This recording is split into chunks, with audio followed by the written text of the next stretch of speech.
ketika pembunuhan berantai dihentikan oleh politik bukan kebenaran. Inilah kisah The Cleveland Torso Murders. Hai guys, balik lagi di Comeback Cerita. Hari ini seru banget nih ceritanya guys ya. Pokoknya kamu stay tune kalau kamu suka sama cerita-cerita yang model kayak gini. Jangan lupa buat subscribe YouTube-nya Kamek. Jangan lupa di like, di komen, dan di share ya guys. Oke, kita langsung aja ya ke ceritanya. Ini untuk kota, zaman, dan awal terornya ya.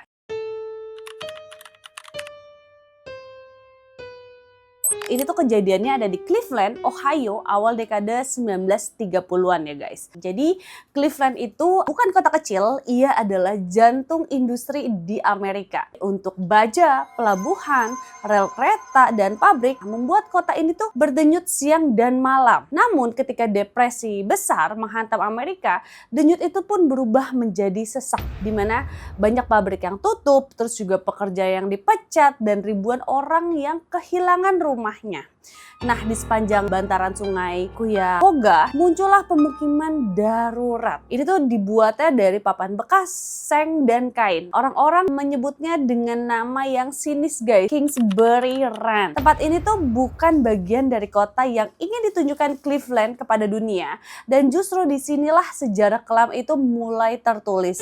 Jadi untuk penemuan pertamanya terjadi tanpa kegemparan besar ya. Jadi ada satu tubuh manusia ditemukan tanpa identitas, tanpa saksi, tanpa cerita. Nah, di sini polisi mencatatnya sebagai kematian mencurigakan, dan di era itu penemuan mayat di wilayah kumuh bukan hal yang luar biasa, dan itulah kesalahan pertamanya. Karena beberapa bulan kemudian tubuh lain ditemukan. Lalu perlahan petugas mulai menyadari kalau ini tuh udah bukan kebetulan lagi ya. Di sini para penyelidik mencatat polanya nih guys. Jadi korban berasal dari kalangan marginal, lokasi selalu dekat dengan rel atau sungai, tidak ada identitas jelas, tidak ada laporan orang yang hilang yang cocok, dan satu kesamaan yang membuat bulu kuduk berdiri nih, cara kematiannya tidak acak. Jadi ini tuh bukan kejahatan yang impulsif ya, ini tuh benar-benar berulang. Dan pengulangannya adalah bahasa pembunuh berantai. Lalu di tahun 1930-an, konsep serial killer belum dikenal luas guys, dan di sini polisi juga belum berpikir dalam kerangka pola yang psikologis. Jadi mereka tuh berpikir dalam kasus per kasus. Nah, itulah sebabnya waktu terbuang guys, dan pelaku mendapat ruang. Lalu di sini ketika media udah mulai mengaitkan temuan-temuan ini ya, nama sensasional pun mulai muncul nih, The Cleveland Torso Murders. Nama ini tuh bukan berasal dari polisi, ia tuh lahir dari ketidakberdayaan publik untuk menjelaskan apa nih yang terjadi.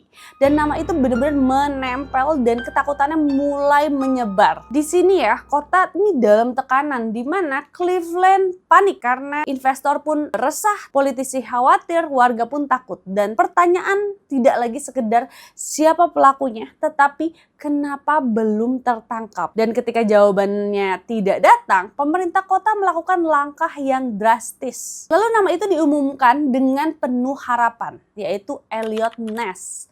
Bagi publik, ini berarti satu hal, yaitu kalau Ness turun tangan, kasus pasti selesai. Namun sayang nih, sejarah berkata lain. Jadi Ness itu tuh bukan hanya menghadapi pelaku, yaitu menghadapi keterbatasan forensik, tekanan politik, ketakutan akan reputasi kota, dan korban yang tidak dianggap penting. Dan dari sinilah kasus ini mulai bergeser arah. Jadi udah bukan menuju kebenaran lagi, melainkan menuju pengendalian situasi. Nah, pada titik ini kita belum bicara tentang siapa pelakunya ya.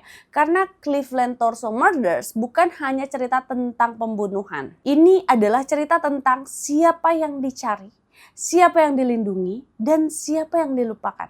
Dan di bagian kedua kita akan masuk jauh lebih dalam ke korban-korban yang tidak pernah punya nama.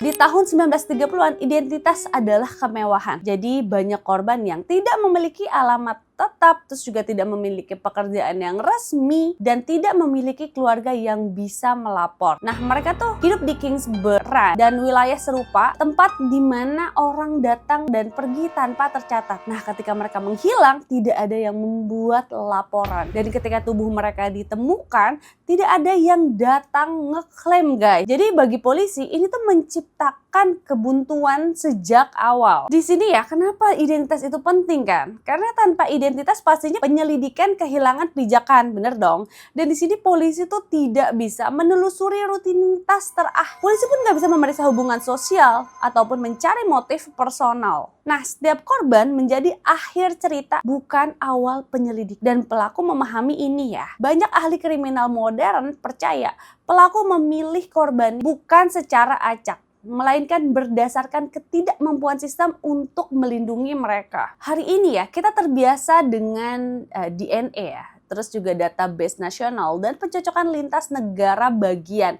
Nah, di tahun 1930-an semua itu belum ada, guys. Jadi di sini polisi mengandalkan hanya bentuk luka, terus juga lokasi penemuan dan waktu kematian perkiraan. Jadi setiap kesimpulan bersifat interpretatif, bukan pasti. Dan dalam kasus ini interpretasi sering berbenturan. Dan di sini tidak semua petugas sepakat ya. Sebagian percaya ini adalah salah satu dengan pola psikologi yang jelas. Sebagian lain percaya ini tuh rangkaian kejahatan yang terpisah yang kebetulan memiliki kesamaan. Nah, perbedaan ini memperlambat segalanya. Tanpa konsensus internal, arah penyelidikan menjadi kabur. Dan ketika polisi tidak memberi jawaban, media nih melakukannya nih. Lalu spekulasi berkembang ya, jadi tentang dokter gila, tentang pembunuh dengan keahlian medis, tentang orang dalam sistem. Nah, tidak ada bukti kuat. Namun tekanan publik tuh benar-benar meningkat dan tekanan publik jarang menghasilkan penyelidikan yang tenang. Di tengah kebuntuan nih ya, muncul satu nama yang disebut-sebut di internal kepolisian.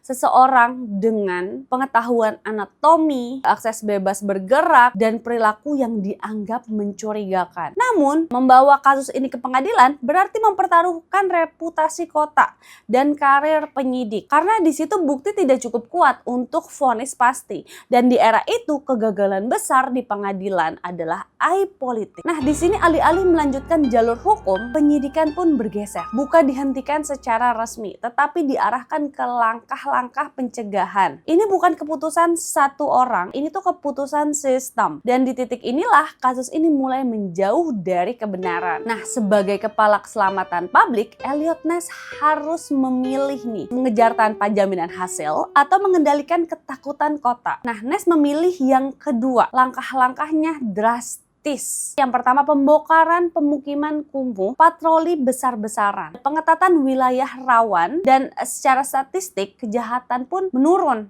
Namun pertanyaan inti tetap tidak terjawab. Ketika fokus bergeser ke statistik, korban pun menjadi angka. Dan tanpa disadari, kasus ini berubah dari pencarian pelaku menjadi manajemen krisis. Nah, di bagian 2 ini ya, kita melihat bagaimana sistem bisa gagal bukan karena kurang usaha, melainkan karena prioritas yang bergeser. Kebenaran membutuhkan waktu dan politik tidak sabar. Jika publik mengira kasus ini buntu karena kurang petunjuk, sebenarnya masalahnya itu lebih dalam, guys. Dimana polisi punya tersangka, bukan satu, tapi ada satu yang berdiri paling mencolok. Namun, untuk memahami kenapa ia tidak pernah diadili, kita harus memahami siapa dia. Dan kenapa menyeret namanya ke pengadilan bisa menghancurkan banyak pihak. Tersangka utama yang paling sering dibicarakan oleh sejarawan kriminal adalah seseorang yang memiliki pengetahuan anatomi manusia dan terbiasa bekerja dengan tubuh. Terus juga bisa bergerak bebas tanpa menimbulkan kecurigaan dan mengenal wilayah Cleveland dengan baik. Ia itu bukan orang jalanan dan ia juga bukan bagian dari komunitas Kingsbury Run dan ia berada di atas mereka secara sosial. Dan di tahun 1930-an itu berarti sesuatu ya. Nah, meski kecurigaannya kuat nih, bukti forensik itu tidak cukup solid untuk pengadilan. Ingat konteks zamannya ya. Tidak ada DNA, tidak ada analisis serat modern, terus juga pengakuan adalah bukti utama. Tanpa pengakuan, kasus sebesar ini bisa berakhir dengan vonis bebas. Dan vonis bebas terhadap tersangka utama akan akan menjadi bencana politik. Karena itu berarti polisi salah ya, terus juga kota gagal dan pembunuh resmi dinyatakan tidak bersalah. Di sini Elliot Ness dan pejabat kota menghadapi dua pilihan. Yang pertama, mengadili tersangka dengan resiko kalah. Yang kedua, tidak mengadili sama sekali dan meredam kasus. Mereka memilih opsi yang kedua, bukan karena mereka yakin tersangka tidak bersalah, melainkan karena biaya kebenaran itu tuh terlalu mahal. Puluhan tahun kemudian, peneliti menemukan kejanggalan. Beberapa dokumen penting kayak laporan interogasi, terus juga catatan medis, hasil pengamatan lapangan hilang atau tidak lengkap. Jadi bukan terbakar ya, bukan rusak juga. Jadi memang nggak ada aja. Dan ini tuh bukan bukti konspirasi besar, tetapi ciri klasik arsip yang dirapikan. Lalu ya, kenapa kasus ini tuh nggak dibuka lagi? Di banyak kasus lama, pembukaan kembali dilakukan ketika teknologi berkembang. Namun, Cleveland Torso Murders jarang disentuh ulang secara resmi. Alasannya sederhana dan pahit nih guys. Karena banyak korban tidak bisa diidentifikasi. Terus juga banyak bukti fisik yang sudah hilang. Lalu juga banyak saksi sudah meninggal. Membuka ulang berarti mengakui kalau kasus ini tuh tidak pernah diselesaikan dan tidak semua institusi siap mengakui itu. Oke, di bagian ketiga ini kita melihat bahwa kegagalan kasus ini bukan karena kurang kecerdasan atau usaha, melainkan karena risiko reputasi, terus juga tekanan publik dan sistem hukum yang lebih takut pada kegagalan daripada ketidakadilan. Dan di bagian 4 kita akan menutup seluruh dokumenter ini dengan dampak jangka panjang kasus ini dan bagaimana ia membentuk konsep pembunuhan berantai modern dan kenapa kasus ini adalah peringatan bukan sekedar sejarah. Ketika pembunuhan berhenti, banyak orang yang mengira ancaman telah berlalu. Namun dalam kenyataan yang berhenti bukanlah pelaku, melainkan penyelidikan. Dan di sini Cleveland perlahan pulih ya. Terus juga industri mulai bergerak lagi nih. Dan perhatian publik udah mulai bergeser. Depresi besar pun berlalu. Nama-nama korban tidak pernah menjadi monumen dan tidak ada peringatan resmi. Mereka tidak masuk buku sejarah kota dan mereka pun hanya hidup di arsip kriminal.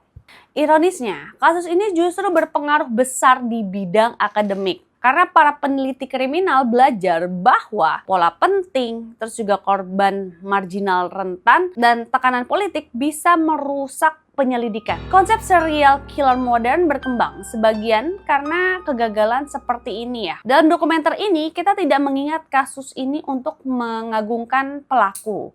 Justru sebaliknya, kasus Cleveland Torso Murders adalah pengingat bahwa nyawa tanpa identitas tetap bernilai. Keadilan tidak boleh bergantung pada status sosial dan kejahatan bisa lolos bukan karena cerdas tetapi karena sistem memilih diam. Nah, ini tuh kesimpulan akhirnya ya. Jadi di sini tidak semua cerita kriminal berakhir dengan penangkapan. Tidak semua misteri punya jawaban. Namun kegagalan untuk menyelesaikan bukan berarti kegagalan untuk belajar. Cleveland Torso Murders mengajarkan satu hal penting, yaitu ketika kejahatan bertemu dengan politik, kebenaran sering menjadi korban terakhir. Dan selama kita mengingat itu, kasus ini meski tidak terpecahkan, tidak pernah benar-benar hilang. Oke guys, ya sekian Kamek Cerita episode kali ini. Kalau kamu suka cerita-cerita di Kamek Cerita, boleh banget subscribe YouTube Kamek ya. Jangan lupa di like, di komen-komen, dan di share. Sampai ketemu di episode berikutnya Kamek Cerita guys. Bye. Rekomendasi Kamek gak pernah salah.